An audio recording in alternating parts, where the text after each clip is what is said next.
നമസ്കാരം, news prime മലയാളത്തിലേക്ക് സ്വാഗതം. അറസ്റ്റ് ചെയ്ത് ജയിലിലേക്ക് ഇടും മുമ്പേ എങ്ങനെയെങ്കിലും തടി തപ്പണം. സ്വരം നന്നാവുമ്പോൾ പാട്ട് നിർത്തണം എന്ന് പറയുന്നതിനേക്കാൾ ഉപരി കൈയോടെ പിടികൂടുന്നതിന് മുമ്പേ രാജിവെച്ച് ഒഴിയണം. ധർമ്മേന്ദ്ര പ്രധാന ശേഷം BJPയുടെ 2ാം വിക്കറ്റ് വീഴുന്നു. കേന്ദ്ര ഉപരിഗതാഗത വകുപ്പ് മന്ത്രിയായ നിതിൻ ജയറാം ഗഡ്കരി മന്ത്രിസ്ഥാനം രാജിവെക്കാൻ പോകുന്നു. പക്ഷേ കൃത്യമായും പ്രതിപക്ഷം അദ്ദേഹത്തിന് ടാർഗറ്റ് ചെയ്ത് കഴിഞ്ഞിരിക്കുകയാണ്.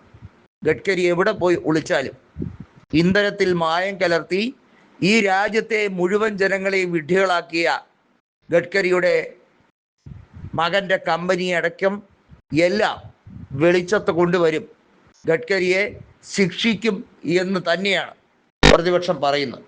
നിയമത്തിൻ്റെ പഴുതുകളിലൂടെ രക്ഷപ്പെടാൻ നിതിൻ ഗഡ്കരിയെ അനുവദിക്കില്ല.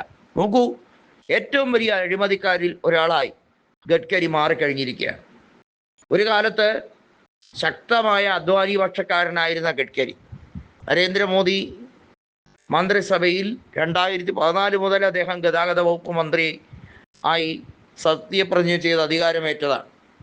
ഗഡ്കരി ഇടക്കാലത്ത് വെച്ച് പ്രതിപക്ഷത്തിൻ്റെയൊക്കെ പുകഴ്ത്തൽ നല്ലപോലെ ആസ്വദിച്ചിട്ടുള്ളൊരു വ്യക്തിയാണ്.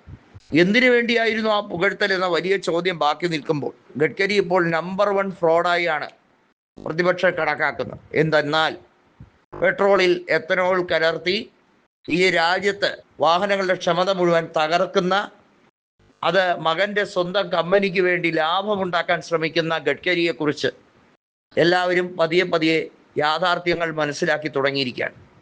ഗഡ്കരിയെ സംബന്ധിച്ചിടത്തോളം ഇനി ഒരു തവണ കൂടി അദ്ദേഹം നാഗ്പൂരിൽ മത്സരിക്കില്ല.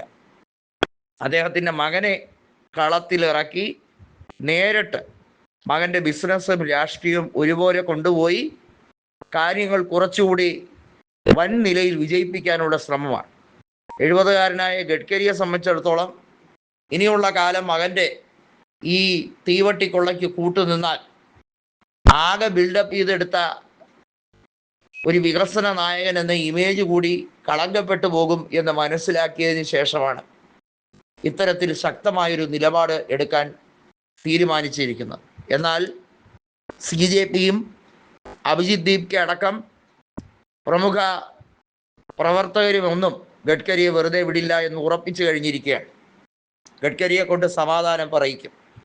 ഈ ഇന്ധനക്കൊള്ള നടത്തി ഈ രാജ്യത്തെ മുഴുവൻ ജനങ്ങളെയും വിഡ്ഢികളാക്കിയ ഗഡ്കരിയെയും കൂട്ടരെയും നിയമത്തിന് മുന്നിൽ കൊണ്ടുവരുന്നതുവരെ നിതാന്തമായ പോരാട്ടം നടത്തും എന്നവർ കൃത്യമായി പറയുന്നുണ്ട്. ധർമ്മേന്ദ്ര പ്രധാനെ പോലെയല്ല ഗഡ്കരി.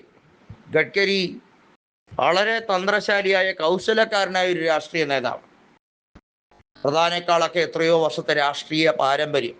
ആളുകളെ ഇത്രമേൽ തേച്ച് കയ്യിൽ കൊടുത്ത മറ്റൊരു BJPക്കാരനുണ്ടോ എന്ന് തന്നെ സംശയം.